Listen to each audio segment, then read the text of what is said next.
Olá, meus amigos e minhas amigas aqui do canal Realidade Comentada. Estamos aqui mais uma vez para gravarmos esse vídeo comentando sobre o orçamento da União para o ano de 2020. O que o governo federal pensa que ele vai gastar, que ele vai arrecadar, qual seria a política de juros, meta de inflação, crescimento do país e o investimento em cada área para o ano de 2020. Nós vamos estar analisando agora o orçamento da União que foi aprovado agora no mês de dezembro para o exercício 2020. Nós tivemos um orçamento apresentado pelo governo no valor de 3 trilhões e 600 bilhões. Esse foi o orçamento aprovado no Congresso Nacional. Isso é uma estimativa de tudo que o governo vai receber, fixando suas despesas e também olhando para o IPCA, ou seja, o índice de preço ao consumidor, o que eles estão esperando que a inflação seja, né? O que vai ser a nossa inflação para o ano de 2020, né? E o crescimento do PIB, a estimativa de juros, né? Nesse período e por aí por diante. Vamos então aos números. Foi aprovado 3,6 trilhões, nós tivemos uma previsão de inflação próxima de 3,53%, um crescimento do PIB ficou estimado em 2,32%. Essa é a estimativa do governo federal. Um crescimento de 2,32%, né, um pouco maior do que esse aqui, ou muito, porque nós estamos praticamente fechando esse ano com uma inflação que vai passar dos 2%, né? Quase 3,5%. A gente está com medo dela até estourar o teto da meta. E esse ano nós tivemos um crescimento, até então, no fechamento do mês de dezembro, que ainda não fechou, né? Mas nos últimos 12 meses, 0,8%. Muito pequeno, é chamado de PIBinho, né? E um PIB de 2,32 para o próximo ano também não pode se dizer que é um PIB grande, que é uma economia que vai estar crescendo. Mas se realmente a confirmar essa projeção do governo, nós já vamos ter melhorias no cenário nacional, já vamos ter melhoria na nossa economia. O texto foi aprovado, ele estabelece que em janeiro do próximo ano o salário mínimo passará de 998 para R$ 1.031. Esse é o salário mínimo para o próximo ano, R$ 1.031. Isso o governo orçou. Ele era inicialmente, ele era para 1.039. Ele foi lá, tirou mais R$ 8, né? Tirou R$ 8 do orçamento do salário mínimo e baixou ele, fixou ele em 1.031. A gente já viu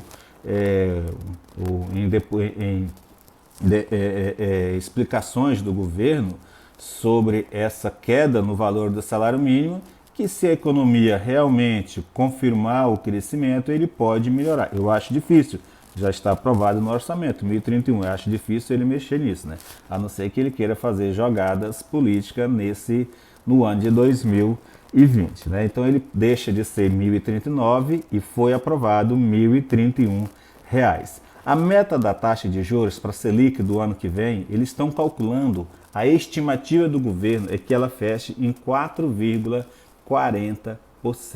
Se fechar essa meta aí, é a menor taxa Selic desde quando se tem medição, né? Se calcula a taxa Selic no Brasil depois da redemocratização, depois da criação do Plano Real, da estabilização da economia, né? Estabilização da inflação. Então, essa é a menor taxa de juros. Essa é a expectativa do governo, que feche no próximo ano. Mas a gente sabe que isso depende muito de como o comportamento da inflação, como a inflação vai se comportar, como o crescimento do país vai se comportar, né? Então não é realmente também da economia mundial, que não tem boas previsões para o próximo ano. Então, se tratando de economia, de projeção que o governo fez dentro do orçamento, ela está sendo trabalhada para 4,40%. O câmbio médio projetado para o ano de 2020 também é de R$ 4,00 por dólar. Não é um dólar barato. Vai ficar difícil das pessoas ir passear nos Estados Unidos, fazer compra de produtos importados, né? O bom dessa história é que também os nossos produtos nacionais poderão ser, a indústria nacional poderá ganhar, né, com isso, com o dólar alto, porque dólar de R$ 4 aqui para nós não é barato, não, é relativamente alto. Um tempo atrás, a gente, quando falava em dólar de 3, a gente estava pedindo para desbloquear a economia, para a gente queria passear nos Estados Unidos, todo mundo queria ir lá dar uma volta, né, conhecer Disney, e dólar de R$ 3 era impossível, agora imaginamos de R$ 4, né? Então é bom que vai também influenciar o turismo nacional. Em vez de você dar uma saída fora, vamos conhecer esse Brasil maravilhoso, que eu conheço boa parte do Nordeste, né, do Brasil. A gente já sabe que o Brasil é muito lindo, não perde para nenhum país da Europa, né, a não ser se tratando de coisas naturais. O Brasil ganha, e de coisas artificiais, né, eu chamo isso de concreto, eles lá ganham mais do que nós, porque eles se prepararam para vender essa imagem. Nós vendemos o natural. Então vamos aqui no orçamento do ano de 2020. O texto aprovado estabelece que o dólar de R$ 4 é um dólar que dá para a gente pagar a nossa dívida, uns juros de 4,40. Dá para a gente ter as reservas necessárias com o dólar de R$ 4 e pagar a nossa dívida externa, só que a nossa dívida interna. Só que ela vai crescer. Lá na frente nós vamos ver o tamanho que ela está, e se ela crescer 4,40, a gente vai ver que a nossa dívida vai crescer. E isso o governo até prevê no orçamento que vai ter que, de novo, não cumprir com a lei e buscar dinheiro ainda para poder cobrir a despesa, por causa do déficit fiscal que está previsto no orçamento, né? A Lua 2020 prevê para a saúde. Vamos ver o que ela prevê para a saúde. Ela prevê para a saúde 125,6 bilhões, dos quais 4,3 bilhões condicionados à aprovação do crédito adicional. Eu acabei de falar que o orçamento já prevê um crédito adicional no futuro. O governo pode requerer. Se acaso não for aprovado, a saúde já vai perdendo de cara dos 125,6 bilhões, 4,3 bilhões, ela já vai perdendo, porque se não for aprovado o crédito adicional. O orçamento também prevê 2 bilhões para o Fundo Especial de Financiamento de Campanha Eleitoral. Nós temos aprovado para a campanha eleitoral do ano de 2020, que seria onde nós vamos ter eleições municipais em todo o Brasil. Nós vamos ter aí 2 bilhões aprovado para o Fundo Especial de Financiamento de Campanha. Entendeu? Isso vai ser distribuído entre os partidos de acordo com a sua representação no Congresso Nacional e dividido isso entre os estados e os municípios, os candidatos dentro daqueles municípios, né? Cada município vai receber uma parcela disso aí de acordo com as candidaturas que os partidos têm naquela região. E também vai ser de acordo com a sua representatividade no Congresso Nacional. Ele não é dado a todos os partidos vão receber um valor X. Não. É de acordo com a representatividade dele no Congresso Nacional. Isso se tratando de deputados federais. O gasto total com pagamento de folha do governo, ele está prevendo 344,6 bilhões com pagamento da folha. As despesas do regime de previdência está previsto em 677,7 bilhões e os gastos com benefício de prestação continuada, o famoso BPC, serão de 60,1 bilhões. Investimentos públicos estão previstos em 121,4 bilhões. Então nós já vimos aqui que o governo tem pouco dinheiro para investir e vai ter que usar muito dinheiro para pagar as despesas fixas do governo, funcionário público, previdência, BPC, né? Para bancar essas despesas, o governo vai gastar uma boa grana. Nós vimos aqui 677,7 bilhões e 60,6 bilhões são os dois segmentos que a gente chama isso de Previdência Social, que é o BPC mais o regime geral da Previdência, onde vão ser pagos os aposentados. 95 bilhões vão ser pagos também por Bolsa Família, né? E esse e 29 e 95 bilhões vão ser pagos para o desenvolvimento e manutenção do ensino, e o Bolsa Família contará com 29,5 bilhões. Isso, para a educação vão ser 95 bilhões e o Bolsa Família 29,5 bilhões. O seguro-desemprego, ele prevê 40,6 bilhões de pagamentos de seguro-desemprego, né? E o financiamento da dívida pública federal, assustem vocês ou fiquem calmos aí, 917,1 bilhões dos cofres públicos no ano que vem ela vai estar tirando. Isso só o pagamento de juros, isso não é para amortização da dívida, é só para o pagamento de juros. Depois nós vamos fazer um vídeo de qual é a dívida que o Brasil tem, como que o Brasil chegou a essa dívida de um pouco mais de 3 trilhões de reais, que nós pagamos um juro hoje absurdo, né, para os bancos que são os bancos nacionais, né, resumindo aí 3, 4 bancos, e a gente paga para esses bancos, estamos vendo aqui, 917,1 bilhões dos cofres públicos vão para pagar juros da dívida nossa, da dívida interna. Ou seja, tirando do investimento para ter que pagar os juros da nossa dívida, né? Honrar os nossos compromissos. Então a gente vê que não vai ser fácil o ano de 2020. É muito juro pago, muito juro. Nós temos que realmente repensar essa forma de calcular os juros. Há muita gente que defende a gente fazer um reanálise dos juros, né? Da nossa dívida, na verdade, né? Por que a nossa dívida está desse tamanho? Como que essa dívida chegou a esse tamanho? Nós temos hoje uma dívida altíssima, né? Depois eu vou explicar para vocês e vocês vão assustar. Acompanhe nos nossos vídeos que você vai ver quanto realmente nós devemos e o que nós estamos pagando. Nós já temos todas essas informações e logo a gente vai estar explanando aqui em um próximo vídeo, né? Qualquer outro dia nós vamos estar falando sobre esse assunto. As obras de irregularidades, né, também prevê um bloqueio de execução fiscal, orçamentária e financeira de 4 obras com indícios de irregularidade graves nos indicadores pelo Tribunal de Contas da União. Ele já prevê que vai fazer essa contenção de gasto, né, de investimento em 4 obras que o Tribunal de Contas achou que está irregular a aplicação dos recursos naquelas obras. O bloqueio do próximo ano atingirá a construção da BR-040, olha só, que é a subida da Serra de Petrópolis, no Rio de Janeiro, o corredor exclusivo para o ônibus, o BRT em Palmas, no Tocantins, a ferrovia transnordestina e as obras do Canal do Sertão em Alagoas. Todas essas obras já constatavam como bloqueios no orçamento de 2019. Então essas 4 obras, elas vão ser paralisadas. É uma tristeza, né?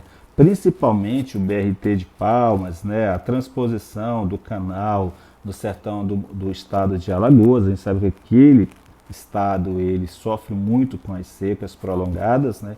E aí vão parar, mas o governo acha que é interessante parar por indicação do Tribunal de Contas da União, e eles vão parar, está no orçamento da União a parada dessas obras, são essas 4 obras. A Transnordestina, o Canal do Sertão de Alagoas, o BRT de Palmas e a construção da BR-040 na subida da Serra de Petrópolis, no Rio de Janeiro. Essas 4 obras vão estar paradas no ano de 2020. Provavelmente muitas outras também, né? Mas essas já estão realmente contingenciadas no orçamento da União. O relatório geral do orçamento foi feito pelo deputado Domingos Neto, do PSD, né? A presidência da comissão mista foi o senador Marcelo Castro, do MDB do Piauí. Durante a votação, o relator afirmou que os parlamentares conseguiram aumentar os recursos e serão gastos na maioria das áreas, como saúde e educação. Então, houve ainda uma majoração do que o governo tinha colocado e nós vimos que não foi muito dinheiro, né?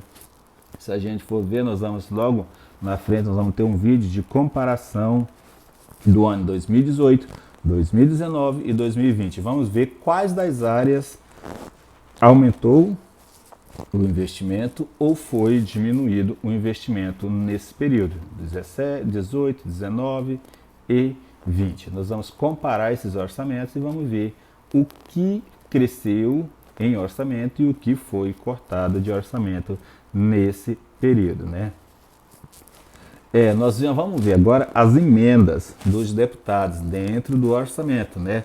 O único destaque na votação do projeto foi a rejeitado pela Câmara dos Deputados 242 votos a 167, a não precisão ser votado pelos senadores, de autoria do Partido Novo na Câmara, apoiado pela Rede no Senado, destaque não aprovado pediu a diminuição do recurso do fundo eleitoral de 2 bilhões para 1,3 bilhões. Não foi aceito e ele continuou os 2 bilhões. Né? Até o presidente da República, ele estava dizendo ele que ia vetar isso no orçamento, mas eu acredito que ele não vai comprar essa briga. Ele deve não comprar essa briga com o Congresso, porque ele vai precisar do Congresso amanhã. Né? E se ele comprar, ele pode ter dificuldades na gestão do próximo ano. Né? O orçamento fácil é aquilo que eles falam que é um orçamento que vai ser trabalhado junto com o orçamento da União, aquela coisa que você pode administrar com mais rapidez, né? É o pagamento da internet, orçamento fácil, o projeto do Senado de buscar a tradução para grandes públicos de principais conceitos sobre o orçamento da União. É o material pedagógico, são essas coisas que eles não precisam, eles direcionam um recurso, mas é um recurso que não é muito volumoso. Entendeu? Não está dentro de outros programas do governo federal, né? Então, são muitas outras coisas que ele está realmente falando. O Congresso Nacional, deixa eu só falar uma coisa para vocês aqui.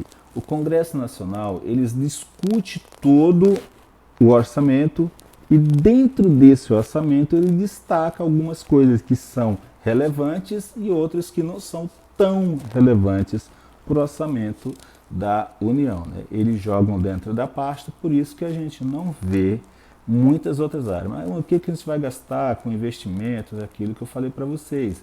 O investimento vai ser 121 bilhões. É muito pouco, eu achei pouco o investimento. Né? Mas o governo federal achou que não precisava fazer mais investimentos.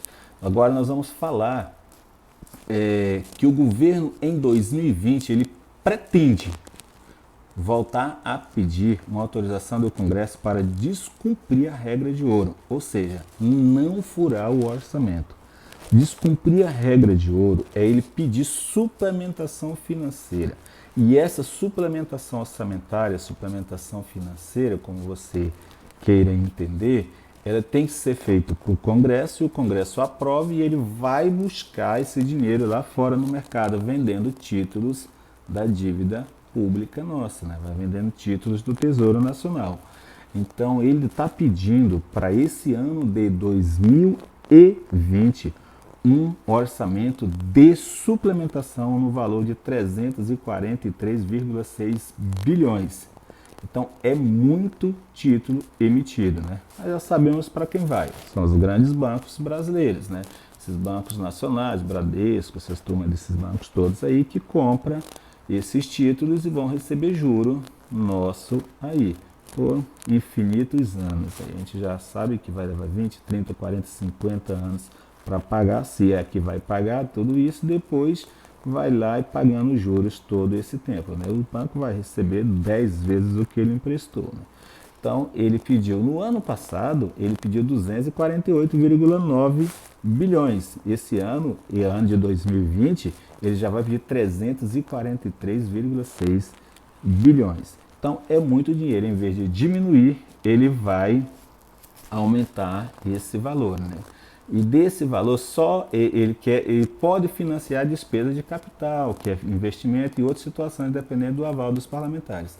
Então, tipo assim, ainda tem que discutir para que ele quer. Nós já vimos que ele quer lá 4,3 para saúde, né? Se não tiver saúde, já vai ser cortada dos 125 ele vai cair para 121 bilhões, né? Então ele quer realmente pegar esse dinheiro, porque ele já põe lá no orçamento que se não tiver esse dinheiro, a saúde vai sofrer cortes dentro do orçamento. Ela vai sair de 125 para 121, 4 bilhões vão desaparecer. Né? As emendas parlamentares também estão no orçamento. 9,4 bilhões das emendas de bancadas ficaram, o governo propôs 9,4 e os deputados aprovaram 8,1 bilhões. E as emendas das comissões totalizaram 602 milhões. Todas essas emendas são possíveis, ou seja, não poderão ser contingenciadas pelo governo federal. São impositivas. Entendeu? Essas emendas impositivas, o governo não pode deixar de pagá-las. Ele não pode deixar de passar isso para os deputados, para eles atender às suas bases nos seus estados e até mesmo nos seus municípios onde eles moram e têm maior influência. Então elas não poderão ser contingenciadas e ela vai sair de um pouco mais de 9 bilhões para um pouco mais de 8 bilhões nessas emendas. Então nós vimos aqui, meus amigos, como o governo pretende usar o orçamento da União, o que ele pensou de fazer do orçamento da União e o que ele tem em mãos para trabalhar no próximo ano. Né? Nós vimos que ele prevê um crescimento razoável da economia brasileira, né? Porque se crescer 2,32% como ele prevê, vai dar um crescimento razoável. Não é um crescimento dos bons que a gente deseja, né? Para a economia alavancar, gerar empregos, fazer alguma coisa, né? O país crescer muito mais, mas já é um crescimento melhor do que 0,8% do ano de 2019 que está previsto e acredito eu que não vai passar disso aí. Por enquanto é isso, meus amigos. Nós voltamos em uma outra oportunidade falando de um outro assunto e meu muito obrigado. E se você gostou desse vídeo, vai lá, clique no joinha, inscreve nesse canal e compartilhe com os seus grupos e só assim o nosso conteúdo vai estar chegando a mais pessoas. As pessoas precisam saber desse conteúdo, tá bom? Muito obrigado.